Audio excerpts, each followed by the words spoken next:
Hey, what's up everybody? I want to welcome you to Vivid Collectibles. My name is Danny, and today I'm going to give you my review and thoughts on the brand new Skeletor on Panthor Maquette by Tweeterhead. This is a much anticipated companion piece to last year's, maybe a year and a half now, He-Man on Battle Cat Maquette, which was so well received. I own it, I love it, and as soon as this was announced, I knew I had to jump on this. Now, Tweeterhead is no stranger to controversy. They've had a very rough year. This year, it's really their own fault. Their communication skills are non-existent, and I know they've made some strides in trying to move that forward.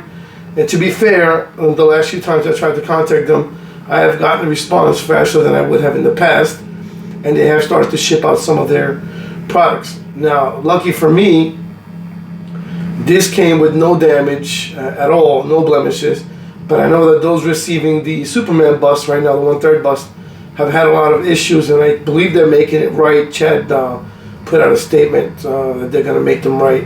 So it's good to see that. Not everything that happens negatively is in their control, but communication definitely is. They have to do a better job of that. Putting that aside, they make beautiful statues. Their products are really nice. They're painted well, they're sculpted nicely, they have talented people working there. So when they're right, they're good. When they're not, well, we got problems. But enough of that. This statue, they made 700 total of these, 500 of the regular and 200 of the exclusives. This is the exclusive that I got directly from Tweeterhead. Now the regular started shipping at the end of December, so if you order from Sideshow, you more than likely got yours. Tweeterhead just started shipping these out, the exclusives, last week, so I had to wait quite a bit to get this, but I'm really glad it's here. This was sculpted by Guillermo Barbiero and designed. It was gentleman Ariel Mora sculpted it as well. David Igo on design, painted by Liz Maggie and Scott Zilmer from Tweeterhead. They did a great job on this. This retailed for like $995. It's currently waitlisted everywhere, so jump on the wait list and may convert. It's around 26.5 inches tall, 24.5 inches tall, 24.5 inches long, and about 14.5 inches wide. It's pretty heavy. They don't list the weight, but enough of that. Let's get into my review and what I really think of this piece.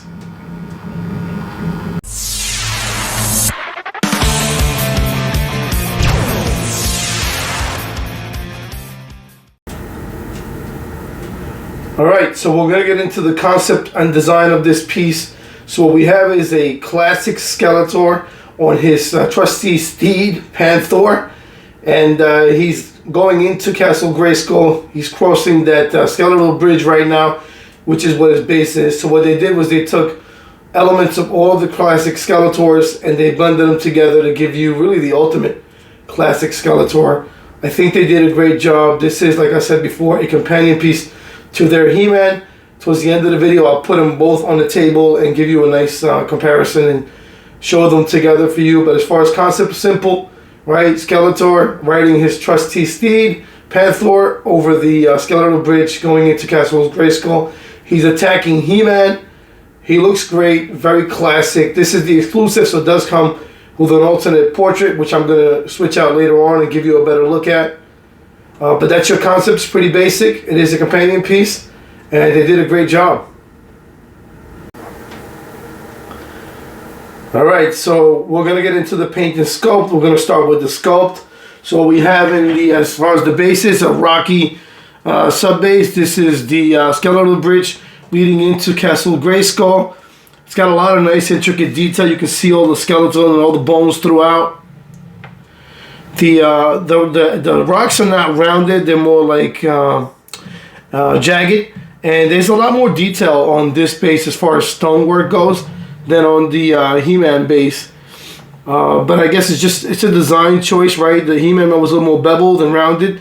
This is more jagged, right? So you can see that, but a lot of great stonework on here. Nice sub base.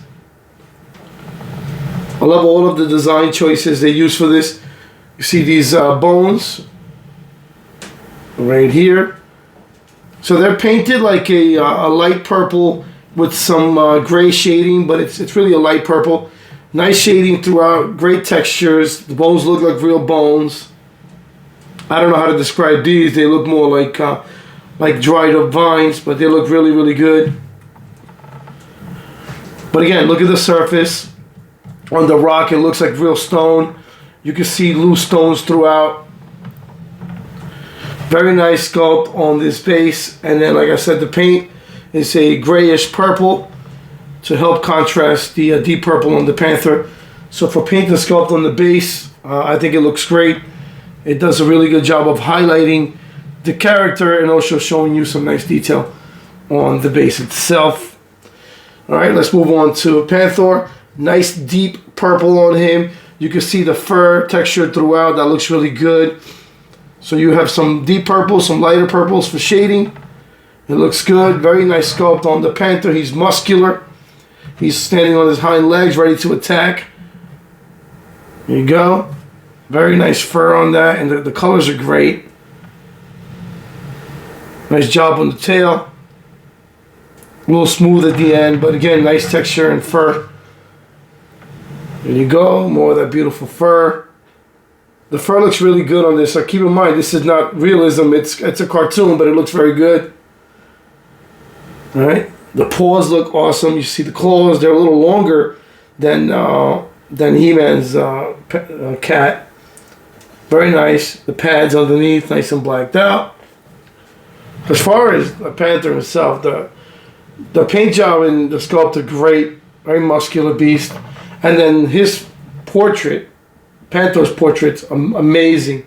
So the teeth are done very, very well. They look very real. They're dirty, like a real cat's would be.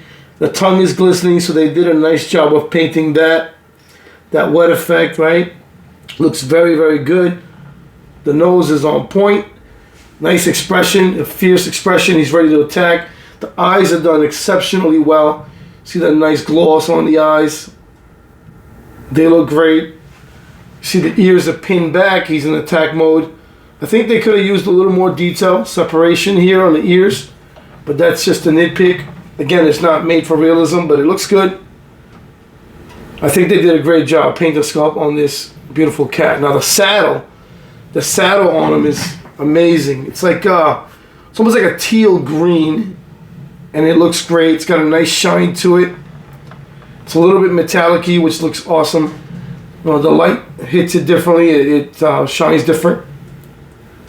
It looks great, and then you see the leather on the top of that saddle. That looks really good.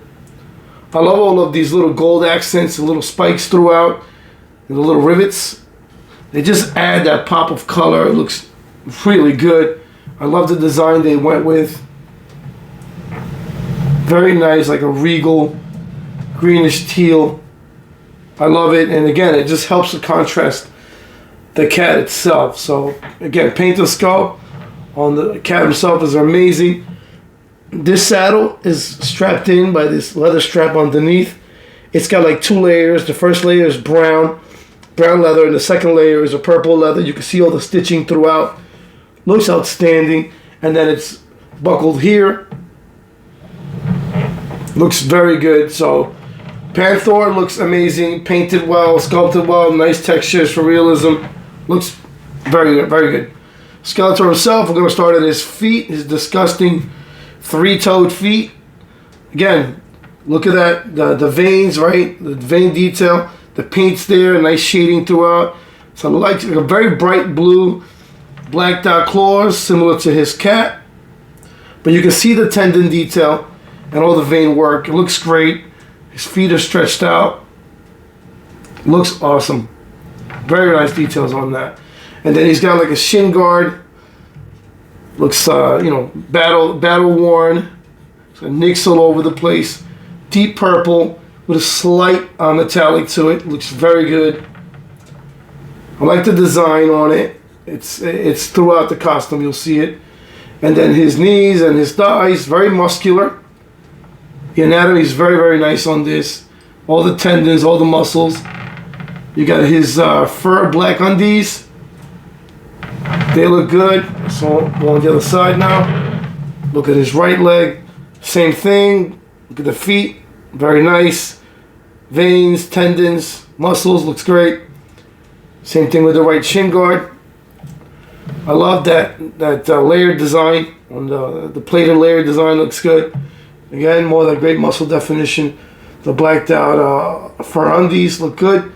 And then the belt is like a shiny, deep purple. I love the sheen that this has. It looks great. And then he has like the ram symbol right there in front of that belt buckle. And there's some of those golden rivets throughout. Looks great.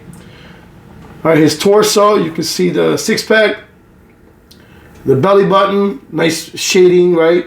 So you go from light blue to dark blue to accentuate those muscles. The rib cage looks great. You can see his chest. They even have his nipples, which look good. They're painted well. They're sculpted beautifully. Look at the muscle definition on his arms. This guy's jacked like He-Man. Again, you can see veins throughout, tendons. Great muscle definition. The hands look good. The tendons are there. Just very detailed. Great definition. Now for me, the gauntlets are a little bit of a miss. I guess that's how they are. Classically painted. They're blue to match his body. But it would have been nice maybe if they were purple, similar to the shin guards. Still, as it is, it's done very well. And then you have the middle of his armor, right? That cross, the bone cross, with that ruby in the center. That looks very good. So the bones are painted similar to the belt. They have like a shiny metallic purple to differentiate from the mat a little bit. And then you have like almost, it looks like to be like a bat symbol right here. It looks like the Hordak symbol. I'm not sure if that's what it is. But that's got great detail. You see these little rivets. I don't know what you want to call them, but it's throughout the outer layer of the upper armor. That looks very good, that design. Looks like a bunch of bones actually together. And then you have these little frills at the end. They look great with some of that gold accent rivets. They spare no detail. I mean, this thing's very detailed. All right, same thing here. Those leather. It looks very good. You can see the textures. And then the sword is a metallic purple.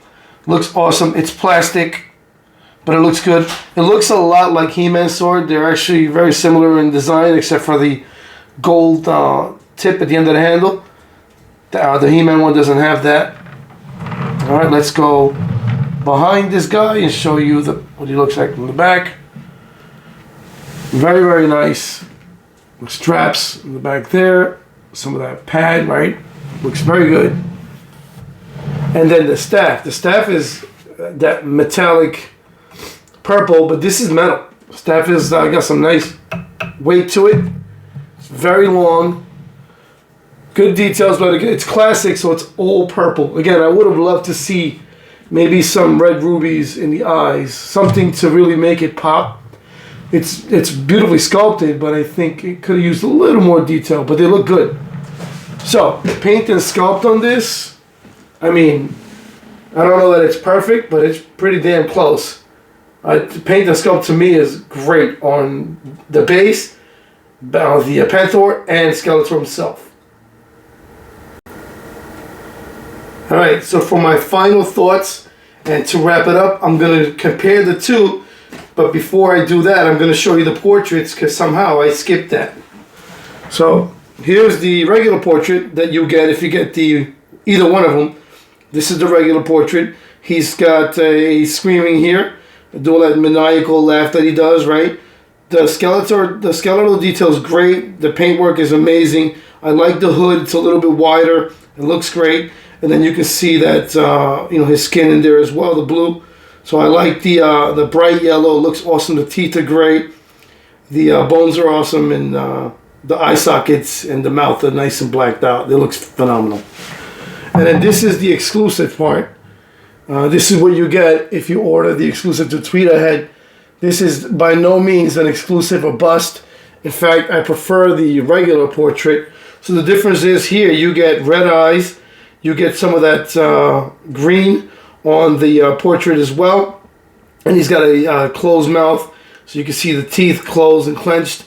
but you see it's shorter hood. It's more like basically closed off here, and you can see the neck. Again, I prefer the regular portrait. I think it's got just better detail, even though this one adds a little pop of color, and it's also a classic. I don't know that I'll be switching them out at all. I'm probably going to keep the regular. I think it looks better in my opinion. It's a little fuller look, and it flows better with the piece, especially with the Screaming Portrait. So, to wrap it up, what do I think of this statue? I think it's excellent. I think if you were waiting for this and you saw the prototype and it hooked you, I don't know that you could be disappointed at all. It makes a perfect pair to the He-Man on Battle Cat, and I love how they're facing off and they're attacking each other, and it looks very, very, very good. So what you get in this package is this amazing base. The subbase and the base are great, painted beautifully. The Panthor, Skeletor with 2 weapons. The exclusive has just the 1 portrait. It really doesn't matter whether you get the exclusive or not, in my opinion. It's always good to have it if you can get it, but I don't think it adds enough for you to have to chase it. The package was 1 huge box. The assembly was pretty straightforward. The base is completely intact, right? It's 1 piece. And then Panthor is 1 piece as well, except for his tail. You got to put that in. It's got a little bit of a seam. You won't notice it. It's got a humongous key in the back leg, big square key, but it's pretty long, and then another smaller key here. So it's secure. It ain't going anywhere. It actually fit perfectly. Skeletor himself, his body's assembled. The only thing you have to assemble on him is the both arms. They come with the weapons attached already, and then the portrait goes in, and he keys right into the top of Panthor. So as far as like my overall thoughts on this piece, if you were waiting for the companion piece and you were concerned about Tweeterhead and their quality, don't be. This statue came out absolutely amazing. Here's how they look together. I think they look really good. Skeletor is definitely heavier than the He-Man piece by a little bit, but they're about the same size, length, height, width. I think there are going to be a few differences, but they look amazing together. I like that Battle Cat's still a little bit taller than Panthor, so it creates a little more displayable, because if they were the same height, it might be a little tougher to display. But I'm very happy with this production. Again, Tweeterhead at their very best. I know their communication hasn't been great, but they do make beautiful products when they put everything together. I hope this review entertained you and it taught you a little something. If you want this, get on the wait list. It'll probably convert. You'll be very happy. As for me, I'm only keeping these 2 Masters of the Universe statues. I grew up in Puerto Rico in the 80s, and this was kind of like what we watched. And for me, having a Skeletor and a He-Man is more than enough. I did have a lot of the Tweeterhead line along with sideshows. I sold those in order to just keep these 2. For me, it's good enough, but Tweeterhead's making some amazing Masters of the Universe Legends line. I mean, I would go all in if I had the space, but for me, I'm more than happy with this. Let me know your thoughts in the comments. Thank you for watching.